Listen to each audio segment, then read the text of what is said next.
So first thing I want to know, you are Gunnery Sergeant William Spanky Gibson. I got to ask about the Spanky. Where did that come from? Is that a Marine Corps thing, or did you go into the Corps with that? No, recruit training. Drill instructors gave it to me. And it's I was kind of I was a little guy, always in the middle of the mix. So right. I was just like the little rascals going on. So well, all right, it works. It's stuck. Now, I'm sorry, I'm sitting here looking at your wife and your beautiful daughter and you being over there and them being over here. This has got to be tough, and I don't want to go throwing lemon juice and wounds here, but this has got to be tough. I mean, this is the most beautiful little girl I've seen in a month. It's got to be tough to be this far away from your family. A month. It's very hard. And I know for Chaney, one of the biggest problems, that woman is damn coddled me for, a good year. Right. I mean, she was there. She did everything. She carried the bag. She helped me into my wheelchair, out of my wheelchair, onto my crutches, out of the bath, into the bath. I mean, she did everything for months.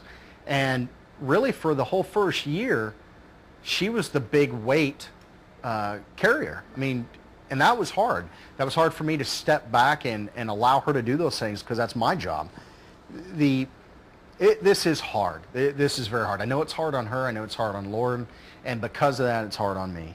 Oh, well. And thank God it's temporary, and that's the way I look at it. It is temporary, and we're halfway done with it. Well, you keep your head down and let's make sure I'll come home for a couple of weeks. You keep your head down and make sure it stays temporary. A lot of the people around here ain't going to let me get my head up. All right, good. Yeah, I will. Yes, sir. Tell me, if you can, and with as much detail as you feel like, about that day in Ramadi. I've been to Ramadi. Place was a snake pit when I was there.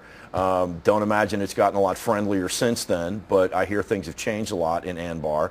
But tell me about your day. Well, my day, May 16th, 2006, typical patrol day. Couple patrols on our belts, firefights every day. My day was a typical day in Ramadi in 2006, and I just happened to get bit on that day. And I don't regret it. I don't regret the day. I don't regret the people I was with, and I don't regret the enemy that I was fighting against. It happens. It was my time. It was my turn, and I'm glad it was me. I'm glad it was me and not one of my young kids. But describe it was a typical day in Ramadi, as you said. It was ugly. Describe the situation to me. That's business. You guys were going house to house. You guys were. Describe the day. Paint a mental picture for me here of the day and the situation. What happened? It was basically, there was a machine gun crew, an insurgent group, about 5 guys that were shooting at the Iraqis that were doing house-to-house checks. I was an Overwatch JTAC, so anytime they would get into trouble, I would either drop a bomb on the house and stop the trouble, or maneuver up to a point where I could point them out and they could go in and take care of the situation. There was 4 NSW operators, my 4-man team. We were moving to a house where I could get a better view of the target so I could bring in a Laser Maverick rocket into the house. And while we were moving in the middle of the street, we got into a firefight.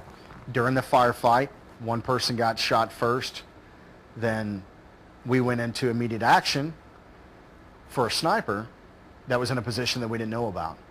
And at that point, during the immediate action drill, I was shot through the left knee.